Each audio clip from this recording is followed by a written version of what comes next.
வணக்கம். மற்றுமொரு உண்மை நல நிகழ்ச்சியோடு இணைந்திருக்கின்றோம். பாதாள குழுக்களின் தலைமையில் இடம்பெற்ற துப்பாக்கிச்சூடு சம்பவங்களில் 9 பேர் உயிரிழந்துள்ளதோடு 30 பேர் விசாரணைகளுக்காக கைது செய்யப்பட்டு விளக்கமறியலில் வைக்கப்பட்டுள்ளனர். இதனை விடவும் 2024ஆம் ஆண்டில் 103 துப்பாக்கி பிரயோகங்கள் இடம்பெற்றுள்ளதோடு ஒழுங்கமைக்கப்பட்ட 54 குற்றச்சம்பவங்களின் காரணமாக 45 பேர் மரணங்கள் நிகழ்ந்திருக்கின்றன. இந்த எண்ணிக்கையானது 2023ஆம் ஆண்டுடன் ஒப்பிடுகின்ற பொழுது சிறிய அளவில் குறைந்திருந்தாலும் ஒழுங்கமைக்கப்பட்ட குற்றச்சம்பவங்களும் மரணங்களும் தொடர்கதையாகவே இருக்கின்றன. ஆகவே இந்த தொடர்கதையானது குற்றச்செயல்கள் இடம்பெறுகின்றமை, துப்பாக்கிச்சூடு இடம்பெறுகின்றமையானது அனுர அரசுக்கு தேசிய மக்கள் சக்தியினுடைய ஆட்சியில் பாரிய ஒரு சவாலாக இருக்கும் என்று பேசப்பட்டிருக்கின்றது. இந்த நிலையில் நமது நாட்டு பிரஜைகளின் சிறு பகுதியின் தான் பாதாள உலக குழுக்களின் உறுப்பினர்களாக உள்ளார்கள். இவர்களது வன்மங்கள், கொடூரங்கள் அவர்கள் மீது ஆத்திரம், அருவருப்பு, பயம், பயங்கரமாகிய உணர்வுகளை மீது தூண்டிவிடுகின்றன. மேலோட்டமாக பார்த்தால் இவைதான் அவர்கள் பற்றிய பதிவுகளாக உள்ளன. அவர்களது சமூக விரோத செயல்கள் எதிர்மறையான உணர்வுகளை மீது விதைத்து வருகின்றன. ஆனால் அவர்கள் பற்றி அறிவியல், உளவியல், சமூகவியல், பொருளியல், மானிடவியல் ரீதியாக ஆழமான பார்வையில் நோக்குகின்ற போது அவர்கள் பரிதாபத்துக்கு உரிய பலிகடாக்கள் என்பதை உணர முடிகிறது. இவர்களை பொருளாதார, அதாவது சமூக பொருளாதார, மானுடவியல் ரீதியாக உளவியல் கண்ணோட்டத்தில் பார்த்தால் சிலரது சுயநல தேவைகளுக்காக வளர்க்கப்பட்டு வஞ்சிக்கப்படுகின்றார்கள் என்பதை அறியலாம். அரசியல்வாதிகள் அதிகார நெருப்புகள் அப்பாவிகளாக வாழ வேண்டியவர்களை தமது தேவைக்காக பயன்படுத்திவிட்டு தேவை முடிந்த பின்னர் அவர்களை கைகழுவி விடுகின்றனர் அல்லது அழித்து விடுகிறார்கள்.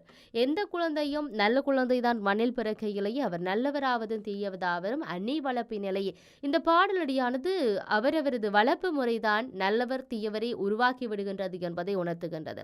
சூழலியலாளர் வட்சன் அவர்களும் பிள்ளை வளர்ப்பில் சூழலின் தாக்கத்தையும் வலியுறுத்தியிருக்கின்றார்.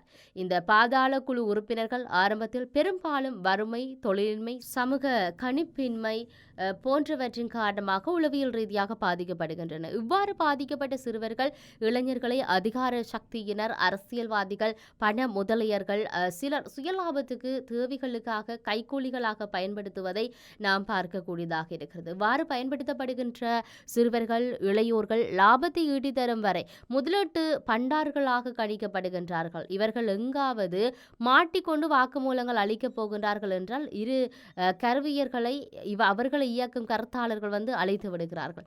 இந்த விடயத்தில் சில அரசியல்வாதிகள், பண முதலையர்களும் உள்ளனர். வேலு சுதா எனும் பாதாள குழு தலைவர் மாட்டிக்கொண்டு வாக்குமூலம் அளிக்கும் போது கொழும்பு காரனான பணமுதலையும் அரசியல்வாதியுமான ஒருவருக்கு தான் மாதாந்தம் 60 லட்சத்தில் இருந்து 1 கோடி ரூபாய் வரை கப்பம் கொடுத்ததாக சொல்லியிருந்தார். இந்த அரசியல்வாதி ஒரு தடவை கொலையாளியாக நீதிமன்றத்தால் தீர்ப்பளிக்கப்பட்டு சிறையில் இருந்த போது முன்னாள் ஜனாதிபதி ஒருவர் பொது மன்னிப்பின் கீழ் அவரை விடுவித்ததும் இருந்தார். இவ்வாறு பாதாள குழுவினர் முதலையர்களுக்கு பயன்படுத்தப்படுகின்றனர். முதலையர்களுக்கு ஆபத்துகள் ஏற்பட்டால் அவர்களையே விழுங்கி விடுகின்றனர் அல்லது போட்டி குழுக்கள் மூலம் அழைத்து விடுகிறார்கள். இப்படியானவர்களுக்கு கையூட்டு நோக்கோடு காவல்துறையினர் சிலர், படையினர் சிலர் சுய தேவை நோக்க அடிப்படையில் பங்காளிகளாகவும் இருக்கின்றார்கள். தற்போது ஆயுட்கால சிறையில் உள்ள பிரதி காவல்துறை மாதிபர் ஒருவரும் இப்படியானவர்களில் ஒருவர் ஆவார். எனவே பாதாள குழுவினர் இந்த விடயத்தில் எய்தவர்கள் இருக்க அம்பானவர்களை மாட்டிக்கொள்கின்றார்கள். இங்கு சமூக பொருளாதார உளவியல் ரீதியாக வஞ்சிக்கப்பட்ட பாதாள குழுவினர் சிலர் பரிதாபத்துக்குரியவர்களாக இருக்கிறார்கள். இவர்களது ஆயுட்காலம் என்பது பெரும்பாலும் 20 வயதில் இருந்து 45 வயதுக்குள் முடிந்து விடுகின்றன. இவர்களது பெற்றோர், மனைவி, பிள்ளைகள் சமூக சாக்கடைக்குள் ஒதுக்கப்படுகின்றார்கள். இதனால் அவர்களும் பாதாள குழுவினரின் பிள்ளைகளும் பாதாள குழுவினரின் வாரிசுகளாக்கப்பட்ட வாய்ப்புகள் அதிகமாக உள்ளன. எனவே பாதாள குழுவினரை கையாள்வதற்கு அறிவியல், உளவியல், சமூகவியல், ஒழுக்கவியல் ஆற்றல் உள்ள அரசியல்வாதிகள், அதிகாரிகள் தேவையாக இருக்கிறது.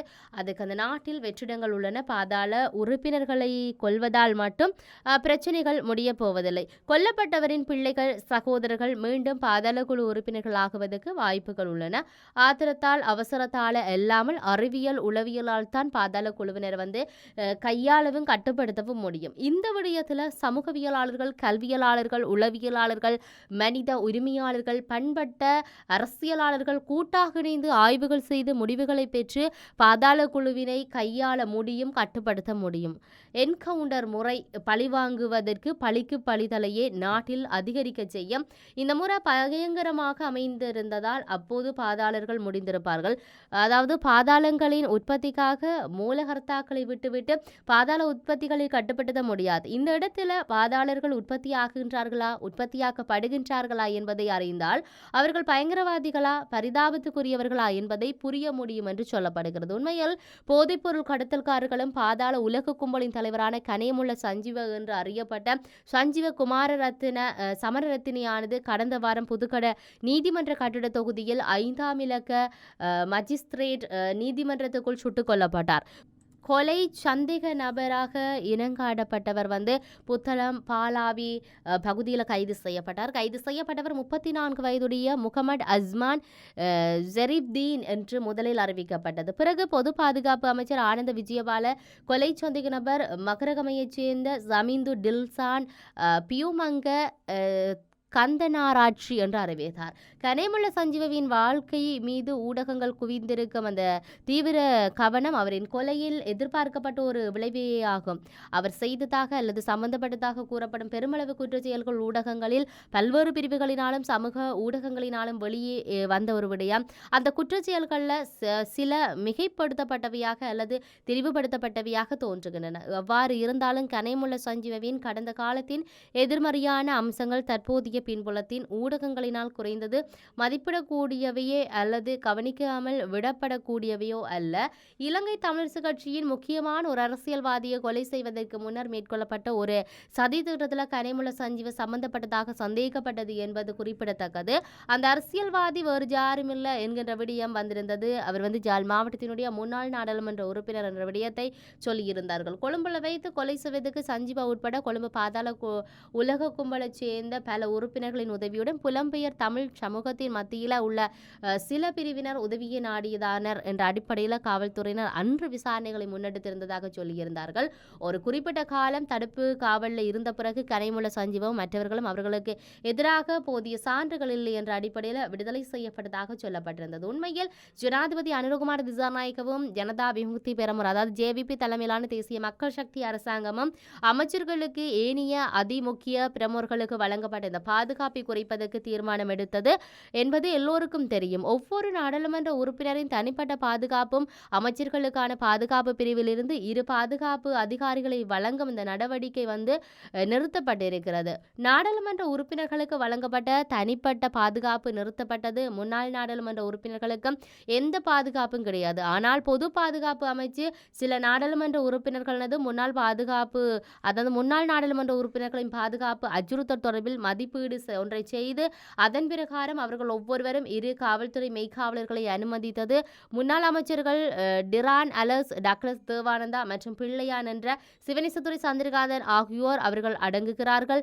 முன்னாள் எதிர்க்கட்சி நாடாளுமன்ற உறுப்பினர்களான சுமந்திரன் பாதுகாப்புக்கும் இரு அதிகாரிகள் வழங்கப்பட்டனர். தற்போது நாடாளுமன்றத்தில் அங்கம் வகிப்போரில் தமிழரசு கட்சி நாடாளுமன்ற உறுப்பினர்களாக மட்டக்களப்பு நாடாளுமன்ற உறுப்பினர் சாணக்கியன், தமிழரசு கட்சியின் யாழ் மாவட்ட உறுப்பினர் சிவஞானம் ஸ்ரீதரன் ஆகியோருக்கு பாதுகாப்பு வழங்கப்பட்டது. சாணக்கியன் விடயத்தில் பாதுகாப்பு அச்சுறுத்தல் மதிப்பீடு ஒன்றை தொடர்ந்து பொது பாதுகாப்பு அமைச்சுக்கே தீர்மானத்தை எடுத்தது. தமிழரசு கட்சியின் பாராளுமன்ற குழுவின் தலைவரான ஸ்ரீதரன் தனக்கு பாதுகாப்பை கோரியதை அடுத்து ஜனாதிபதி அனுரகுமார் திசாநாயக்குடனான நேரடி சந்திப்புக்கு பின்னரும் அவருக்கு பாதுகாப்பு வழங்கப்பட்டது. தனக்கு வழங்கப்பட்ட பாதுகாப்பு பிரிவிலிருந்து தன்னுடன் நீண்ட காலமாக பணியாற்றிய காவல்துறை மெய்காவலர் நீக்கப்பட்டதை ஸ்ரீதரன் ஆட்சேபித்ததாக கூறப்பட்டிருந்தது.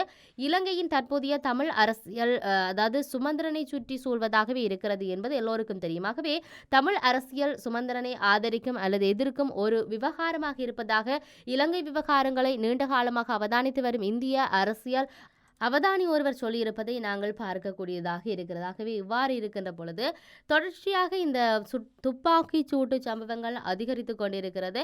கூடுதலாக பழிவாங்கல்கள் இங்கே 2 பாதாள உலக குழுத்தினர் இருந்திருந்தார். அங்கே இருக்கக்கூடிய அந்த குழுக்கள் யார் இவரை சூடு செய்தது இல்லை யார் இவரை துப்பாக்கித்தார் யார் என்பதை தேடி அவர்கள் சார்ந்த இன்னொரு துப்பாக்கிச்சார். ஆகவே இந்த மாறி மாறி பழிவாங்கும் எண்ணங்களில் துப்பாக்கி சூட்டு சம்பவங்கள் அரங்கேறிக் கொண்டிருப்பதை பார்க்கக்கூடியதாக இருக்கிறது. இந்த துப்பாக்கி சூட்டு சம்பவமானது அண்மையில் பெரிய பேசு பொருளாக இருந்தாலும் இது தேசிய மக்கள் சக்தியினுடைய மிகப்பெரிய சவாலாக இருக்க போகிறது. பாதிரி சமர்ப்பிக்கப்பட்டு அது நிறைவேற்றப்பட்ட பின்னணியில் மக்களுடைய பொருளாதாரம் சார்ந்து சிந்தித்து ஓடிக்கொண்டிருக்க வேண்டும். நல்லிணம் சமத்துவம் சார்ந்து பார்க்குகின்றார்கள், பேசுகின்றார்கள், ஊழலை ஒழிக்க வேண்டும் என்று சொல்லுகிறார்கள். இப்படியெல்லாம் பேசுகின்ற பொழுது இந்த துப்பாக்கி சூடு பழிக்கு பழிவாங்கல் என்பது எல்லாம் மிக முக்கியமான ஒரு பெரிய ஒரு சவாலாக தேசிய மக்கள் சக்தி அரசாங்கத்துக்கு இருக்கின்றது என்பதை இந்த இடத்தில் நாம் தெளிவுபடுத்திக் கொண்டு தொடர்ச்சியாக பொறுத்திருந்து பார்ப்போம். எவ்வாறு இந்த கொலை சம்பவங்கள் சார்ந்த நகர்வுகள் விசாரணைகள் தொடரப்போகின்றது, அதனுடைய நகர்வுகள் எல்லாம் அப்படி இருக்க போகின்றது என்பதை மற்றும் ஒரு உண்மை நிகழ்ச்சியில் சந்திப்போம். வணக்கம்.